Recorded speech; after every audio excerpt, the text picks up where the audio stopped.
What's going on, everyone? It's Justin here, and today I've got an unboxing and review of the brand new iPad Pro 2021 with the M1 processor. So this right here is Apple's flagship tablet, the 12.9-inch model that has the Liquid Retina XDR display with the mini LED panel, the M1 processor that also comes in up to 16 gigabytes of CPU and GPU memory, and a 2 terabyte storage option. It's even got 5G. So today is actually May 12th. I'm going to be unboxing this product, and by the time you guys see this video, I would have been using it for quite a few days already. So I'm also going to give you like a review portion after my initial tests and also impressions as to whether or not I feel like this tablet makes sense. With the introduction of Apple's own silicon, the M1 chip over on the Mac side of things, I've said in videos before that I'm very impressed by just how well it works and how it has changed my productivity and also video workflow experience where it does demand more power. So it's kind of come around to the iPad, and to think that an Apple desktop computer and a tablet is running off the exact same processor, and how you're able to have this much power on the go and all of the pen features and the LiDAR capabilities. This is just such an effective tool for so many industries. I've also got the white Apple Magic Keyboard, which is brand new, and I honestly really like the white color, but it could get a little bit dirty over time, so that is something to keep in mind, but nevertheless, I'm very excited to check it out. So the first thing I'm gonna do is unbox the iPad and show you guys some of the things that are included and also set it up. And this, as I mentioned, is the 12.9-inch model. The 11-inch model also comes in an M1 option when it comes to the processor, but it doesn't have the Liquid Retina XDR display, which is the mini LED panel, which has some benefits in the HDR and the overall brightness, but we're gonna talk a bit more about that in our coverage. As always, if you guys wanna first look at all Apple products, just make sure you subscribe to the channel, drop a like on this video, and also leave a comment down below as to the feature you're most excited for on the iPad and the videos that you would like to see. So now we have the initial box off, let's just lift this up here, and I believe we have the silver model. There we go.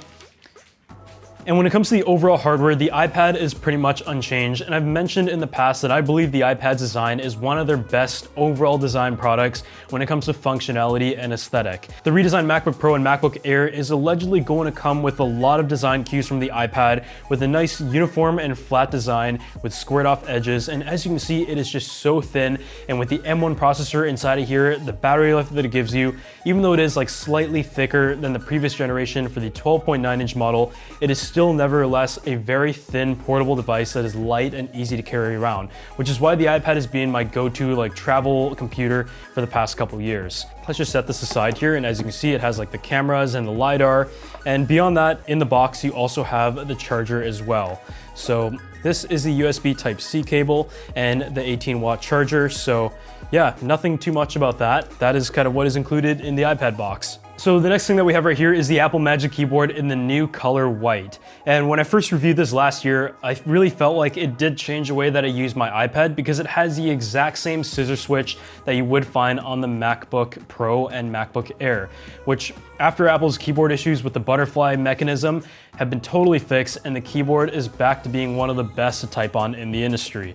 This keyboard is great in a lot of ways. It is able to charge your device. It also has like a nice stand. It is durable and is able to protect your iPad, but most importantly, the keyboard itself is just great to type on, and I actually prefer to use my iPad when it comes to doing notes. It definitely does come in at a price being a first-party accessory, but if you guys are willing to invest on a nice keyboard that you're using with your iPad every single day, I really have no complaints of the product itself, aside from the battery life being a little bit worse when plugged in. So yeah, let's just slide this open here. And as you can see here, it is compatible with the 3rd, 4th, and 5th generation iPad Pro. So whether you have the 2018 model, 2020, or the 2021 with M1, it is all compatible. Yeah, there we go. And honestly, it just looks super clean. Like, this whole thing is just a nice smooth finish. There we have like some paperwork, but it seems like Apple is planning to bring back more of the white keyboard design that they used to do. We saw that in the iMac and also now in the iPad keyboard, and it honestly looks really, really clean. I mean, the photos already look great, and with the silver iPad, it all seems to go together quite nicely, but you do want to keep in mind that being a daily tablet, it can get somewhat dirty over time, so you do want to kind of maintain it, but just on the basis of looks, I can see a lot of people liking this color option. So there we have the iPad set up, and that is what it looks like in the silver and white finish. So perhaps the biggest change in this year's iPad is the M1 processor. And even though a lot of the previous generation iPad Pros were able to even beat out some of the MacBook models in pure benchmarks, this year's iPad has the M1 chip that is found on the Apple MacBook Air, the MacBook Pro, as well as on the new iMac 24-inch and the Mac Mini. When compared to the previous generation iPad, the M1 chip is able to give it 50% more CPU performance and 40% more GPU performance. And I'm also curious to see whether or not the battery life has any difference as well, because the biggest thing that I noticed with the MacBooks is that the battery life was a lot better with the M1 chip. As you guys might know, the M1 processor is currently available in an 8GB or 16GB option, and with the CPU and GPU being a unified architecture, you do want to choose based on the amount of power that you're going to need, of course. In the case of the iPad, if you get the base storage or the 512 gig, you're going to get an 8GB unified memory option. And if you get the 1 or 2 terabyte iPad, you're going to get the 16 gig, which when it comes to like video editing, I've been able to video edit on an M1 desktop better in some cases than I have on Apple's $20,000 Mac Pro, just to show you how much power you have on a tablet form factor. As we set it up though, one of the other huge changes is Thunderbolt support on this tablet. Not only are you able to transfer files at up to 40 gigabytes per second with Thunderbolt and also USB 4, but it also allows you to plug your iPad into a Pro Display XDR and push out a 6K resolution to an entire screen, which I think is pretty awesome. Personally, I don't really plug my iPad into a monitor that often, but if you want to do that and want to do like some video editing or drawing and have that tablet interface that is projected onto a larger display, that is going to be huge depending on the industry that you're in. For comparison's sake, that is 4 times more bandwidth than the previous generation iPad gives you, and even then, the iPad Pro has seen improvements over the years in terms of the port speed when it comes to transferring photos. And as someone who does like photo and video, I don't exactly edit videos on a tablet, but I definitely prefer to edit photos on an iPad over a computer thanks to the pen functionality. The other big change though on the 13-inch model specifically is the display. The Liquid Pro XDR display is one that uses a mini LED technology, and we expect that almost all Apple products in the next couple years are going to transition to that. It has a lot of the benefits of OLED, and it is also brighter than some of the displays found on the previous generation iPads, coming in at 1000 nits sustained and up to 1600 nits when playing HDR content, which is right in line with the Pro Display XDR that Apple sells separately for a lot of money, as you know. Another industry that is also going to really enjoy the new performance capabilities of the iPad is in AR and VR technology. The LiDAR sensor that is built on the back makes this one of the most powerful tools that is built into one singular device when it comes to computing. And even though that is not my area of expertise, if you're in that space, then I'm sure any CPU power and any improvement in that area is going to be effective. For practical use, so another feature that I also really like is that the new front-facing camera on the iPad is wider, and it is able to actually track to keep you in frame if you're in a FaceTime call or even in any conference call in general, just to make you feel more engaged, and especially for the people who are on the call as well, if you're say like walking around the room or in the kitchen or trying to demonstrate something. But now I'm gonna go ahead and use the iPad as my daily driver for the next couple days, and I'm gonna come back and give you like a first impressions review as to which feature I like the most about this, what I think about the display, the battery life, and the additional power. But in my full review and comparisons, I'm also going to try to give you some real world benchmarks and just like number-based comparisons to help you make your decision as to whether or not you should upgrade or go ahead and get an iPad or a MacBook with the same processor in there.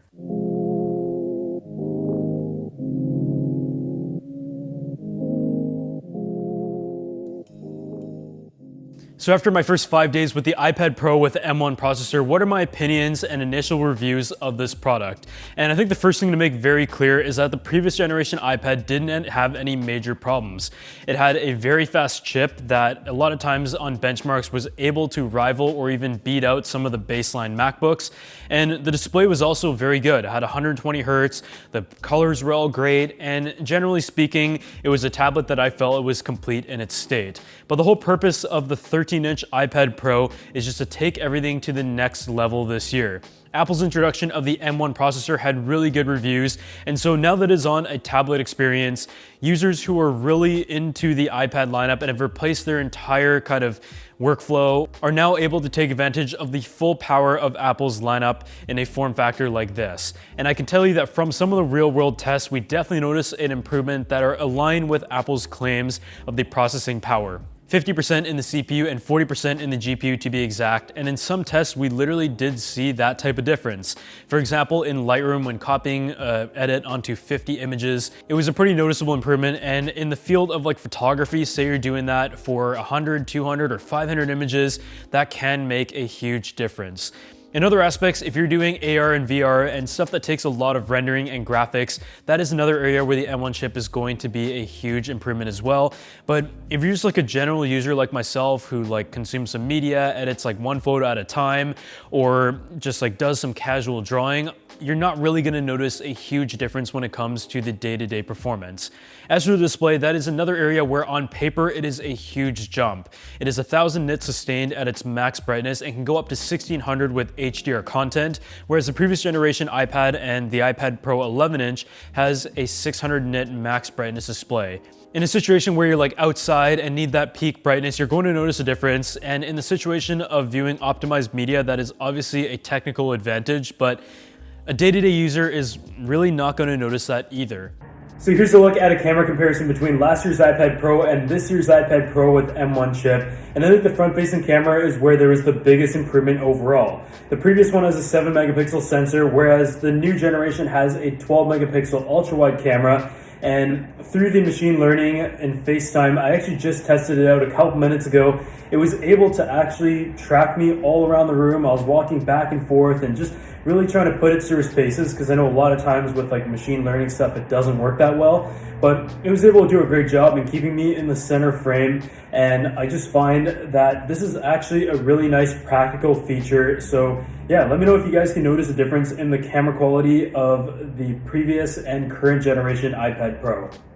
I don't really see it as being a reason to go ahead and buy a brand new iPad entirely. And on the back camera, the hardware is generally the same, but through the processing and the improvements that Apple has made on the software side over the years, there is some visual improvements there as well. And in the comparison videos, I'll cover that a little bit more. The other areas of improvement that I also noticed though are obviously in the Thunderbolt port. Having Thunderbolt abilities on a tablet increases the transfer speed by about 2 times. So if I just have like an SSD plugged in and want to get the files over for photo or video editing or just send them off, it is faster, and you can also connect it to up to a 6K display such as the Pro Display XDR. The last thing though is 5G, and there's been a debate of 5G in the last few years and whether or not it is a real world kind of improvement, and it just does come down to where you live. In Victoria, where I am, it doesn't really have a huge jump. 5G is like not really like mainstream, even though it does show up as 5G. But if you're in a city that really does support that speed and you transfer a lot of files and you're always on the go, then that is another reason to get the brand new iPad. So just to wrap things up in my unboxing and initial review, this iPad is very complete, and I could totally see myself using this as a machine to do all of my photo editing in different batches. And if you really wanted to, video editing in terms of its raw power and hardware is able to handle just fine as well. But I don't really find doing video editing or like tasks that are usually done on a computer on a tablet very enjoyable for the most part. But when it comes to general productivity, I usually do opt for a tablet. But for my kind of uses, I don't need this level of power. I know a lot of times people ask like why I only talk about video and photo editing, but honestly, the iPad is so limitless. There are so many applications that you can get for it. The App Store has a ton of optimized things. So I don't really want to talk about an area that I don't really use or I'm not familiar with, but from my own real world tests, I can say that the M1 chip is a significant difference. Otherwise, if you guys enjoyed this video, make sure you drop a like, subscribe to the channel, and I'll see you all in the next one.